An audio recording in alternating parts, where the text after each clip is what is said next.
People's Republic of China is the single greatest strategic challenge facing the United States. It poses a potentially existential threat to our friends in the region and a growing threat to our allies in Europe as well. The PRC is working to undermine the prevailing order that has maintained major power peace for 8 decades.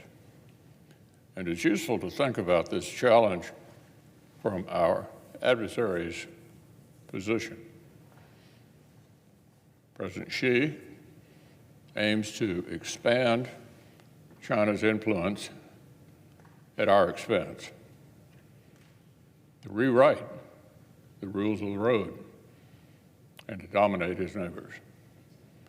Each of these tasks becomes easier the more the West is distracted, divided, and deterred.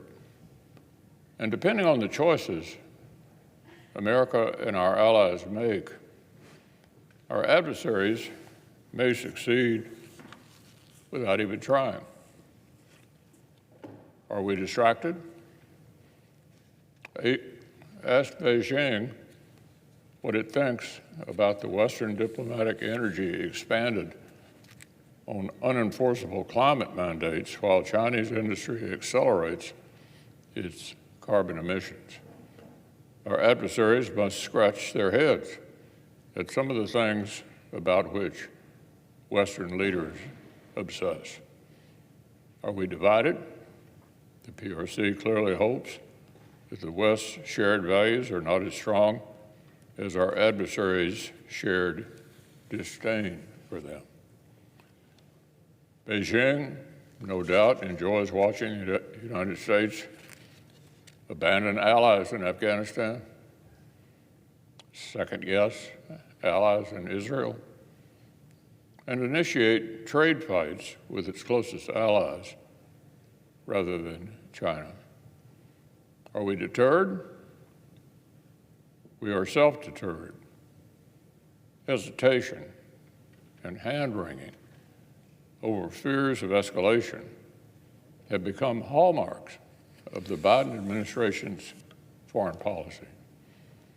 Right now, you'd be forgiven for wondering whether President Biden might take longer to respond to the Iran-backed strike that killed U.S. soldiers in Jordan than he did to finally approve long-range fires for Ukraine.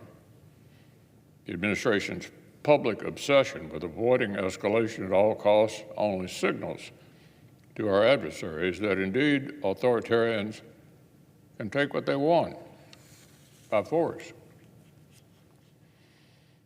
Fortunately, Putin's aggression has clarified our allies' thinking. The West is waking up, turbocharging investments in new capabilities, and accelerating the expansion of our own defense industrial base. Beijing and Moscow are not happy to see war in Ukraine prompt 2 more highly advanced European nations make historic new commitments to collective defense of the West by joining NATO.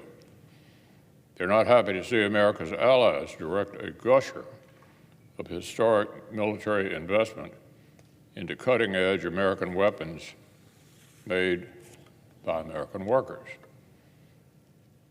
In the past 2 years, Pacific allies like Japan, South Korea, and Australia have been buying American to the tune of tens of billions of dollars. NATO allies have invested $120 billion of their own in U.S. capabilities. And importantly, they're also investing in expanding their own defense industrial capacity.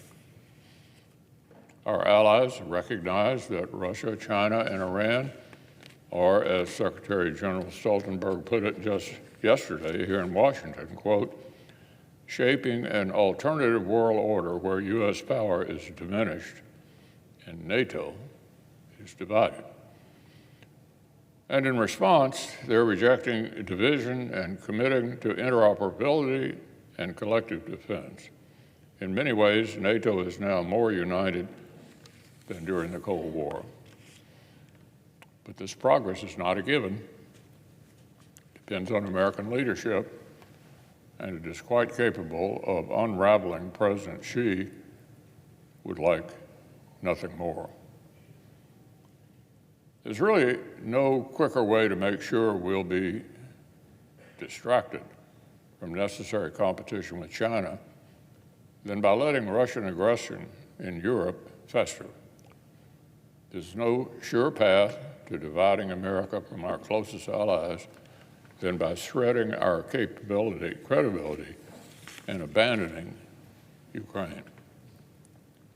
The PRC hopes that America and our allies will lose our will to stand up to Russian aggression.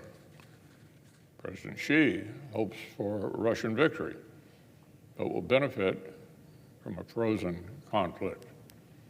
As they watch Russia fight in Ukraine, what Beijing and Tehran fear is a Western victory. We must understand the threats our adversaries pose as connected. China, Russia, Iran, and North Korea are making alarming new commitments to support and underwrite one another's aggressive behavior. Our Asian allies know it.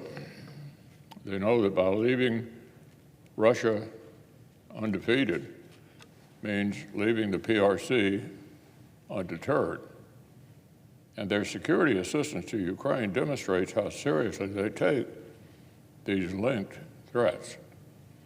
There's also growing transatlantic agreement that China is a systemic rival and a revisionist power. When the most successful military alliance in history stands together, it represents fully half of the world's military power and half of its economic power. NATO is a formidable force that inspires confidence and collaboration among an even wider circle of allies and partners, particularly in the Indo-Pacific.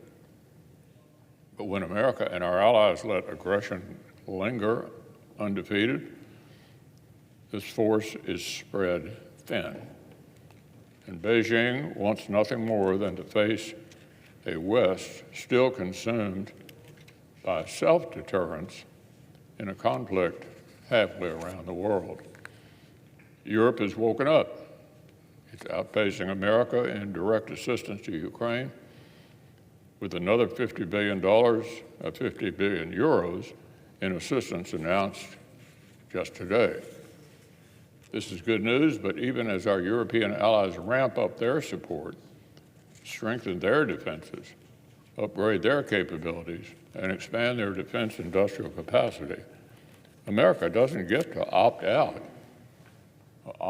of doing the same. Even as our most technologically advanced allies take historic steps forward, America doesn't have the luxury of pawning off our interests. Deterring China means defeating Russian aggression. Degrading Russia's military means weakening Beijing's friendship without limits with Moscow.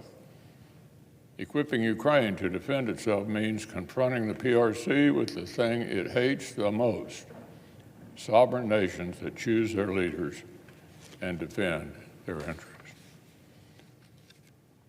Strengthening America's national security means standing with our allies and investing even more heavily in the capabilities we need to face our top strategic rival and every threat we face with formidable American strength.